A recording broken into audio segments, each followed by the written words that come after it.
Hi ನಮಸ್ಕಾರ ಗೆಳೆಯರೆ. ಮಾತ್ರೆಗಳನ್ನು ನುಂಗುವಾಗ ಕೆಲವರು ನೀರು ಕುಡಿಯುತ್ತಾರೆ, ಇನ್ನೂ ಕೆಲವರು ನೀರು ಕುಡಿಯದೆ ನುಂಗುತ್ತಾರೆ. ನಿಜವಾಗಿ ಮಾತ್ರೆಗಳನ್ನು ತೆಗೆದುಕೊಳ್ಳುವಾಗ ಎಷ್ಟು ನೀರು ಕುಡಿಯಬೇಕು ಎಂದು ಇಲ್ಲಿ ನೋಡೋಣ ಬನ್ನಿ. ಜ್ವರ, ಶೀತ, ಕೆಮ್ಮು, ಹೃದ್ರೋಗ, ಮಧುಮೇಹ ಮುಂತಾದ ಕಾಯಿಲೆಗಳಿಗೆ ನಾವು ಔಷಧಿಗಳನ್ನು ತೆಗೆದುಕೊಳ್ಳುತ್ತೇವೆ.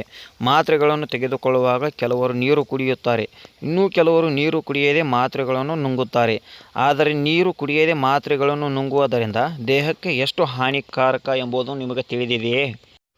ನಾವು ಮಾತ್ರೆಗಳನ್ನು ತೆಗೆದುಕೊಳ್ಳುವಾಗ ನೀರು ಕುಡಿಯುವುದು ಅತ್ಯಗತ್ಯ. ಏಕೆಂದರೆ ಮಾತ್ರೆಗಳು ನೀರಿನೊಂದಿಗೆ ಬೇಗನೆ ಕರಗಿ ನಮ್ಮ ದೇಹವನ್ನು ತಲುಪುತ್ತವೆ. ಇಲ್ಲದಿದ್ದರೆ ಅದರ ಪ್ರಯೋಜನವನ್ನು ನಾವು ಸರಿಯಾಗಿ ಪಡೆಯಲು ಸಾಧ್ಯವಿಲ್ಲ. ಮಾತ್ರೆಗಳನ್ನು ತೆಗೆದುಕೊಳ್ಳುವಾಗ ಎಷ್ಟು ನೀರು ಕುಡಿಯಬೇಕು ಎಂದು ನಮ್ಮಲ್ಲಿ ಹಲವರಿಗೆ ತಿಳಿದಿಲ್ಲ. ಆದ್ದರಿಂದ ಮಾತ್ರೆಗಳನ್ನು ತೆಗೆದುಕೊಳ್ಳುವಾಗ ಎಷ್ಟು ನೀರು ಕುಡಿಯಬೇಕು ಎಂದು ಈ ವಿಡಿಯೋದಲ್ಲಿ ನೋಡೋಣ ಬನ್ನಿ. ಮಾತ್ರೆಗಳನ್ನು ತೆಗೆದುಕೊಳ್ಳುವಾಗ ಎಷ್ಟು ನೀರು ಕುಡಿಯಬೇಕು? ನಾವು ತೆಗೆದುಕೊಳ್ಳುವ ಮಾತ್ರೆಯ ಗಾತ್ರವನ್ನು ಅವಲಂಬಿಸಿ ನೀರಿನ ಪ್ರಮಾಣ ಬದಲಾಗುತ್ತದೆ. ಅಂದರೆ ಔಷಧದ ಗಾತ್ರ ದೊಡ್ಡದಾಗಿದ್ದರೆ ನಾವು ಅದಕ್ಕೆ ತಕ್ಕಂತೆ ನೀರನ್ನು ಕುಡಿಯಬೇಕು. ಕನಿಷ್ಠ 1 ಲೋಟ ನೀರು ಕುಡಿಯಬೇಕು. ನೀವು ಬಯಸಿದರೆ ವೈದ್ಯರ ಸಲಹೆಯನ್ನು ಕೂಡ ಪಡೆಯಬಹುದು. ನೀರು ಕುಡಿಯದೆ ಮಾತ್ರೆಗಳನ್ನು ತೆಗೆದುಕೊಂಡರೆ ಏನಾಗುತ್ತದೆ?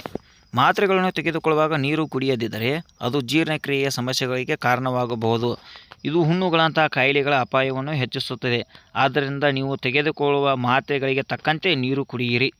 ಈ ವಿಷಯಗಳನ್ನು ನೆನಪಿನಲ್ಲಿಡಿ. ಮಾತ್ರೆಗಳನ್ನು ತೆಗೆದುಕೊಳ್ಳುವಾಗ ಬಿಸಿ ನೀರು ಕುಡಿಯುವುದು ಒಳ್ಳೆಯದು, ಏಕೆಂದರೆ ಇದು ಮಾತ್ರೆಗಳನ್ನು ವೇಗವಾಗಿ ಕರಗಿಸಲು ಸಹಾಯ ಮಾಡುತ್ತದೆ. ಮಾತ್ರೆಗಳನ್ನು ತೆಗೆದುಕೊಂಡು ತಕ್ಷಣ ನಿದ್ರಿಸುವ ಅಭ್ಯಾಸ ಹಲವರಿಗಿದೆ, ಆದರೆ ಇದು ಒಳ್ಳೆಯದಲ್ಲ. ಮಾತ್ರೆಗಳನ್ನು ತೆಗೆದುಕೊಂಡ ನಂತರ ಸುಮಾರು ಅರ್ಧ ಗಂಟೆ ನಂತರ ನಿದ್ರಿಸಬೇಕು. ಇದರಿಂದ ಮಾತ್ರೆಗಳು ದೇಹವನ್ನು ವೇಗವಾಗಿ ತಲುಪುತ್ತವೆ. ಮಾತ್ರೆಗಳನ್ನು ತೆಗೆದುಕೊಂಡ ನಂತರ ಅರ್ಧ ಗಂಟೆ ನಂತರ ಆಹಾರವನ್ನು ಸೇವಿಸಬೇಕು. ಊಟಕ್ಕೆ ಮುಂಚೆ ಔಷಧಿ ತೆಗೆದುಕೊಳ್ಳಬೇಕಾದರೆ ಅರ್ಧ ಗಂಟೆ ಮೊದಲು ಔಷಧಿ ಸೇವಿಸಿ.